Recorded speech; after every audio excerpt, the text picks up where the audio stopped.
BYDFi is a crypto exchange on desktop and mobile where you can spot trade, futures trade, use leverage tokens, and copy the trades of top traders. If you sign up with the link in the description, you get a free $100 when you deposit $100. There's hundreds of crypto available on their spot exchange, as well as a free test account so you can practice futures trading without getting wrecked.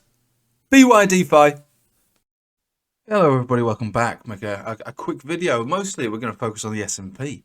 So all my indicators, everything's been effectively wiped since I've upgraded my computer. So we're going to look at something just very neat and tidy, really, first of all. So we're just going to have a look at the S&P here on the daily. I'm just going to point out how neat and tidy this chart has been. Because it's not like the best thing you've ever seen in the world, but it's a chart that I've said since we came down to the bottom that effectively I believe the bottom's in at this point here. I believe the bottom's in for S&P. So we've got a descending trend, our bear market consolidation, you can call it, about 30% wasn't it really, from the bottom to the top. We've got our supports stroke resistances, to which we've tapped 3 times now this year. And effectively we've got ourselves an ascending triangle as well, which normally break out rather than down. We're above all major moving averages on the daily, which shows divergences, which shows strength of trend moving up, and we're freshly crossed above the 0 point on the MACD. So basically you'd look at this chart and go, hello, this is quite tasty. I'll have a little bit of this, that's fine. Maybe not obviously by the resistance, but certainly think about picking it up at support, especially if we come down for a golden cross retest, which would be sitting down here at 4,037. Seems reasonable to me. Now, a lot of people will be saying, but hang on a minute, have you not seen? The Dixie is breaking out. The Dixie's going to destroy everything. I say, well, yeah, the Dixie will make it harder for things to trend up, definitely. Will it destroy everything? I'm not entirely sure about that either, to be honest with you.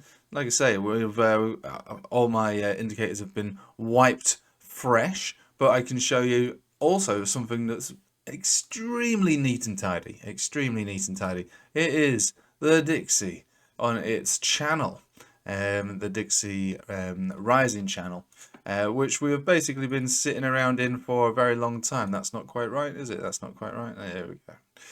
It's a subtle mess what's going on here, but you see what I'm talking about. The rising channel. And so if this is the case, then yeah, we hit the top and we'll be looking to meet the bottom at some point over the next few years.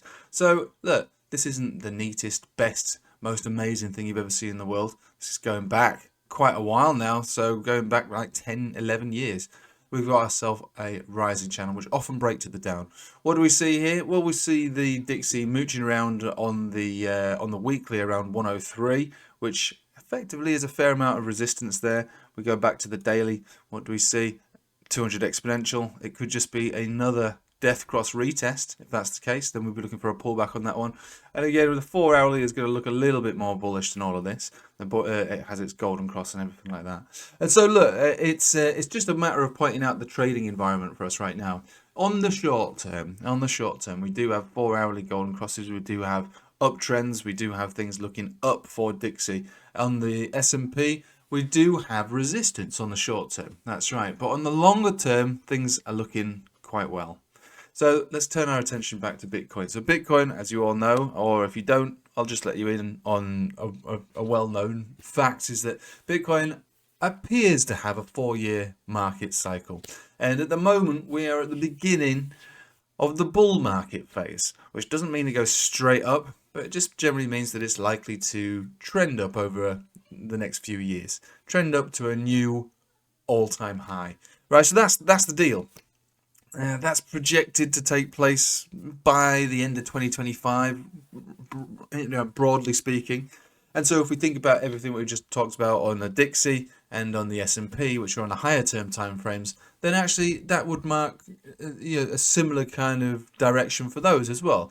We've got a rising channel that would likely break down over time anyway. We're talking 2025 here. We've got an S&P which is still actually bullish on all the time frames, despite hitting a resistance again in the very short term time frames.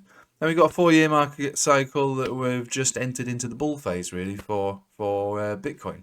Now, I know I'm preaching to the choir here, but this is the last bull market phase for Bitcoin. So we broke down here, accumulation, bull market, bang, down, up, down, up. So for the most part, there was a 2-year period where it was effectively sideways. Some people saw good gains. Some people maintained those gains for the entire time.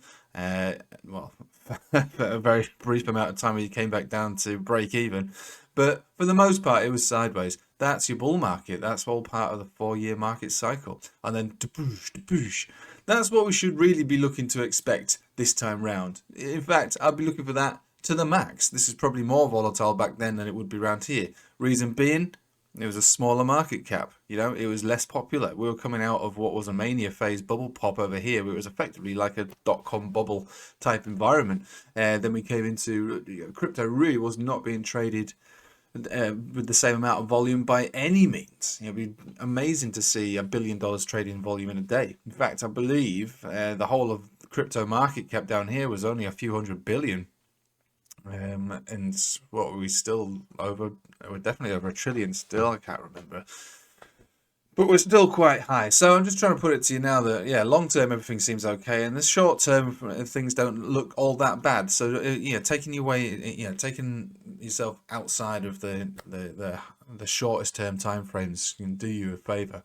And back onto the weekly here for Bitcoin, we've got major supports all the way below us. Here, 26,200, and probably the main one for me would be 25,169, which is your 20 weekly moving average. You can't get massively bullish on a chart that looks like this in the short term because we've got all these other factors at play. And on the 4 hourly, again, facing down after what would have been a death cross retest back down here. And on the daily, we've got, a fair bit of support around the 25,000. So, look, in the short term, yeah, volatility is the name of the game. And we saw that yesterday just on that sort of mad wick where there was some madness took place yesterday. There, this one here. Down to support, up to resistance. So it's a difficult one to try and trade, but when things like that happen, if you're using derivatives, especially with high leverage and things like that, but over time, things are going to work out just like they always have. Same thing with traditional markets, same thing with Dixie. Everything is basically just a matter of rinse and repeat. The Dixie is in its channel, and those channels often break down more than out, so you have to think about that, because that is true. You got the S&P more or less recovering, to be honest with you, after the bear market, and crypto and Bitcoin specifically in the first stages of the bull market.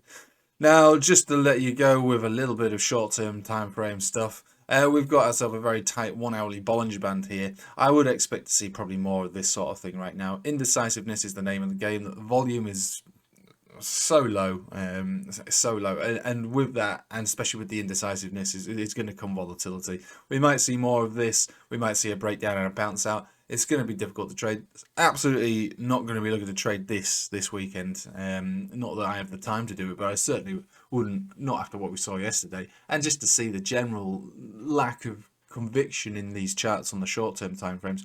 I'd like to see a trend form in one way or another, and at the moment there is no trend forming. We're effectively sideways, which is basically no place to trade really. If we do break down below 26,600, things will get probably a bit more nasty. We'll move our way back down inevitably, in my opinion, down to that 25,000, where all those major supports are sitting.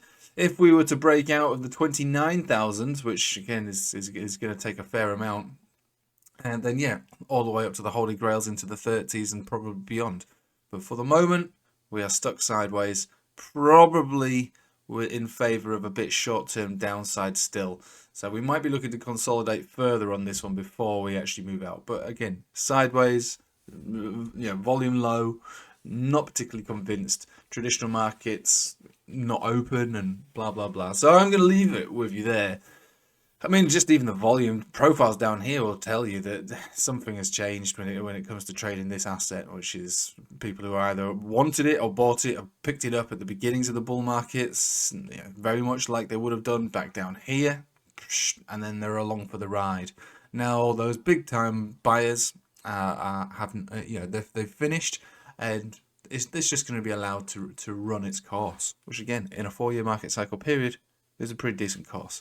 Right, thanks for watching. Hope you have a nice day. Take it easy.